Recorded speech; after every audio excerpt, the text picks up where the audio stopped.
देवाय हरि परमात्मने प्रणतक्लेशनाशाय गोविन्दाय नमो नमः। सर्वमङ्गलमाङ्गल्ये शिवे सर्वार्थसाधिके शरण्ये त्र्यम्बके गौरी नारायणी नमोस्तुते। श्रीगुरुभ्यो नमः।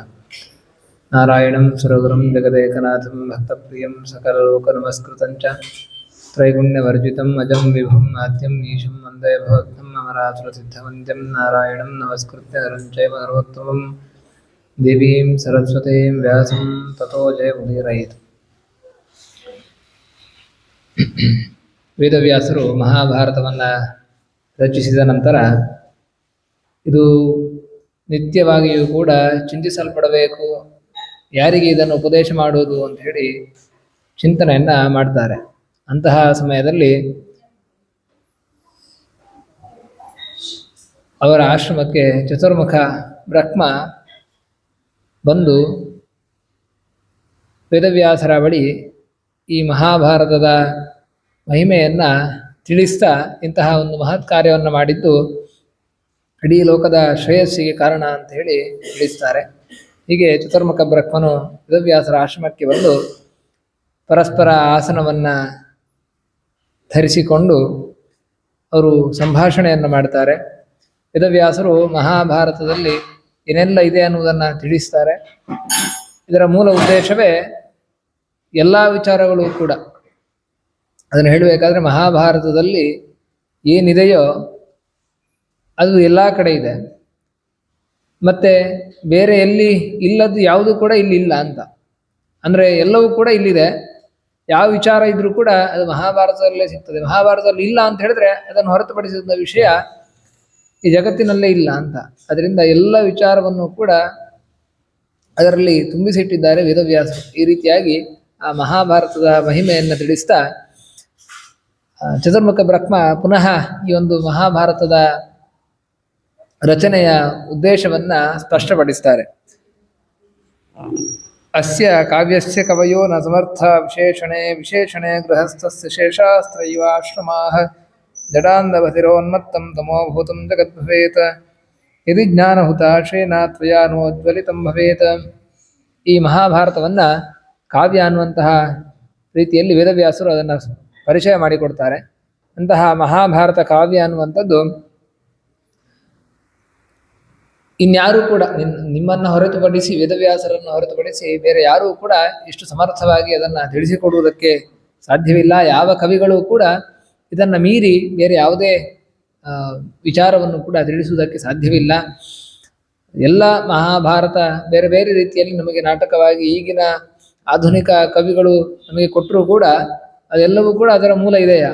ಮತ್ತು ನಾವು ಹಿಂದೆ ನಮ್ಮ ಅನೇಕ ಕವಿಗಳಿದ್ದಾರೆ, ಕಾಳಿದಾಸ ಆಗಿರ್ಬೋದು, ಬೇರೆ ಬೇರೆ ಕವಿಗಳಿದ್ದಾರೆ. ಅವರೆಲ್ಲರೂ ಕೂಡ ಮಹಾಭಾರತವನ್ನು ಬೇಸ್ ಮಾಡಿಕೊಂಡೇ ತಮ್ಮ ಕಲ್ಪಿತವಾದಂತಹ ಒಂದು ಕಾವ್ಯವನ್ನು ರಚನೆ ಮಾಡಿದ್ದಾರೆ. ರಘುವಂಶ ಆಗಿರ್ಬೋದು, ಈ ರೀತಿಯಾದಂಥ ಎಲ್ಲ ಕಾವ್ಯಗಳು ಕೂಡ ಮಹಾಭಾರತವನ್ನು ಅನುಸರಿಸಿ, ಅಲ್ಲಿರುವಂತಹ ಕಥೆಯನ್ನು ಅನುಸರಿಸಿ, ಇತಿಹಾಸವನ್ನು ಅನುಸರಿಸಿಯೇ ತಮಗೆ ಅವರೊಂದು ಕಲ್ಪನೆಯಲ್ಲಿ ಆ ವಿಚಾರವನ್ನು ಪ್ರಸ್ತುತಪಡಿಸಿದ್ದಾರೆ. ಹೀಗೆ ಅದನ್ನು ವೈದಿಕವಾಗಿಯೂ ಕೂಡ ಇಷ್ಟು ಸಮರ್ಥವಾಗಿ ಕೊಡುವುದಕ್ಕೆ ಯಾವ ಜ್ಞಾನಿಗಳು ಕವಿಗಳು ಸಮರ್ಥರಾಗುವುದಿಲ್ಲ.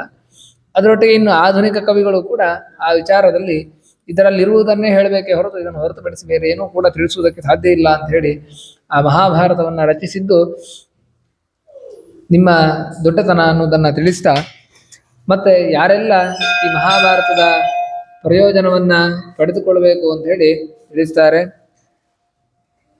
ಜಡಾಂಧ ಭದ್ರೋನ್ಮತ್ತಂ ತಮೋಭೂತಂ ಜಗದ್ಭವೇತ್ ಅಂತ. ಎಲ್ಲಾದರೂ ಮಹಾಭಾರತವನ್ನು ರಚನೆ ಮಾಡಲಿಲ್ಲ ಅಂತ ಹೇಳಿದರೆ ಬ್ರಹ್ಮಚರ್ಯ, ವಾನಪ್ರಸ್ಥ, ಸನ್ಯಾಸ ಅನ್ನುವಂತಹ 3 ಆಶ್ರಮಗಳು ಉಂಟು. 4 ಆಶ್ರಮ: ಬ್ರಹ್ಮಚರ್ಯ, ಗೃಹಸ್ಥ, ವಾನಪ್ರಸ್ಥ, ಸನ್ಯಾಸ ಅಂತ ಹೇಳಿ. ಇದರಲ್ಲಿ ವಿಶೇಷವಾಗಿ ಎಲ್ಲ ಆಶ್ರಮಗಳಲ್ಲೂ ಕೂಡ ದೇವರನ್ನು ಆರಾಧನೆಯನ್ನು ಮಾಡಬೇಕು.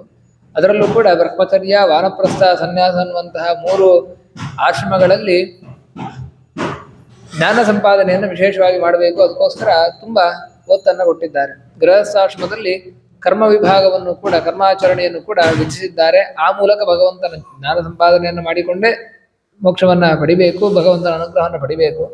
ಅದರಲ್ಲಿ ಮುಖ್ಯವಾಗಿ ಈ 3 ಆಶ್ರಮದಲ್ಲಿ ವಿಶೇಷವಾಗಿ ಜ್ಞಾನ ಸಂಪಾದನೆಯನ್ನು ಮಾಡಬೇಕು ಅನ್ನುವುದನ್ನು ಶಾಸ್ತ್ರ ವಿಧಿಸ್ತದೆ. ಆದ್ದರಿಂದ ಈ 3 ಆಶ್ರಮದವರು ಕೂಡ ಈ ಮಹಾಭಾರತ ಇಲ್ಲದಿದ್ರೆ, ಮಹಾಭಾರತ ಗ್ರಂಥ ರಚನೆ ಆಗ್ಲಿಲ್ಲ ಅಂತ ಹೇಳಿದ್ರೆ ಹೇಗೆ ಜಡ ಅಂಧ ಬಧಿರ ಅಂತ ಹೇಳಿದ್ರೆ, ಒಂದು ಜಡ ವಸ್ತು ಹೇಗೆ ನಿಶ್ಚಲವಾಗಿ ಇರುತ್ತದೋ, ಯಾವುದೇ ಚಲನೆಗಳಿರುವುದಿಲ್ಲ, ಹಾಗೆ ಅವರು ಕೂಡ ಅದೇ ರೀತಿಯಾಗಿ ಬದುಕ್ತಾ ಇದ್ರು. ಅಂದ್ರೆ ಬದುಕಿದ್ರು ಕೂಡ ಅದು ಬದುಕಿದ್ದ ಹಾಗೆ ಅಲ್ಲ. ಅಂದ್ರೆ ಯಾವುದೇ ಒಂದು ಕ್ರಿಯೆಗಳು ಕೂಡ ಅದು ಅರ್ಥಪೂರ್ಣವಾಗಿ ಇರ್ತಾ ಇರಲಿಲ್ಲ. ಯಾಕಂತ ಹೇಳಿದ್ರೆ ಜ್ಞಾನ ಇಲ್ಲದೆ ಮಾಡಿದ ಯಾವ ಕಾರ್ಯವೂ ಕೂಡ ಅದು ಫಲವನ್ನು ಕೊಡುವುದಿಲ್ಲ. ಅಂದ್ರೆ ಭಗವಂತನ ಅನುಗ್ರಹವನ್ನ ಕೊಡುವುದಿಲ್ಲ.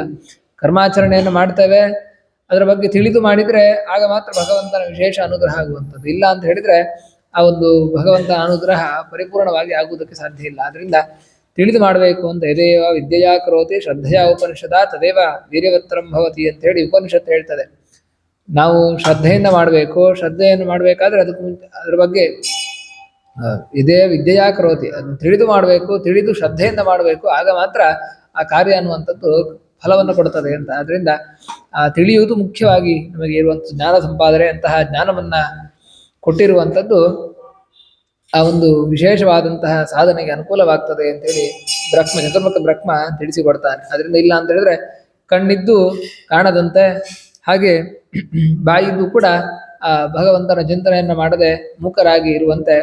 ಹೀಗೆ ಅದಕ್ಕೆ ಶಾಸ್ತ್ರಗಳಲ್ಲೆಲ್ಲ ಒಂದೊಂದು ಅಂಗವನ್ನು ಕೂಡ ಹೇಳಬೇಕಾದ್ರೆ, ಅದರ ಸಾರ್ಥಕ್ಯವನ್ನು ಹೇಳಬೇಕಾದ್ರೆ ನಮ್ಮ ಪಾದ ಅನ್ನುವಂಥದ್ದು ಅದು ದೇವಾಲಯದ ಕಡೆ ಹೋಗ್ಲಿಲ್ಲ ಅಂತ ಹೇಳಿದ್ರೆ ಅದು ಪಾದವೇ ಅಲ್ಲ, ಅದು ಕಾಲುಗಳೇ ಅಲ್ಲ. ನಮ್ಮ ಕೈ ದೇವರಿಗೆ ನಾವು ನಮಸ್ಕಾರ ಮಾಡಲಿಲ್ಲ ಅಂತ ಹೇಳಿದ್ರೆ ಅದು ಕೈಯೇ ಅಲ್ಲ. ಹೀಗೆ ನಾವು ಕಿವಿಯಲ್ಲಿ ದೇವರ ಕಥಾಶ್ರವಣವನ್ನ ಮಾಡಲಿಲ್ಲ ಅಥವಾ ದೇವರ ಸಂಕೀರ್ತನೆಯನ್ನ ಕೇಳಲಿಲ್ಲ ಅಂತ ಹೇಳಿದ್ರೆ ಅದು ಕಿವಿಯೇ ಅಲ್ಲ, ದೊಡ್ಡ ಒಂದು ಬಾವಿ ತರ ಅಂತ ಹೇಳಿ, ಒಂದು ಸುಮ್ಮನೆ ಹೊಂಡ ಅಂತ ಹೇಳ್ತಾರೆ. ಹೀಗೆ ಪ್ರತಿಯೊಂದು ಅಂಗಗಳನ್ನು ಕೂಡ ಅದರಿಂದ ದೇವರ ಆರಾಧನೆಯನ್ನು ಮಾಡಬೇಕು. ಇಲ್ಲ ಅಂತ ಹೇಳಿದ್ರೆ ಇದ್ರೂ ಕೂಡ ಅದು ವ್ಯರ್ಥ ಅಂತ ಹೇಳಿ ತಿಳಿಸ್ತಾರೆ. ಆದ್ರಿಂದ ಅದನ್ನೇ ಇಲ್ಲಿ ಜಡಾಂಧ ಬಧಿರ ಅಂತ ಹೇಳಿ, ನಿಶ್ಚಲ ವಸ್ತುವಿನಂತೆ ಅವನು ಕುರುಡನಂತೆ, ಅವನು ಮೂಕನಂತೆ ಆಗ್ತಾ ಇದ್ರು.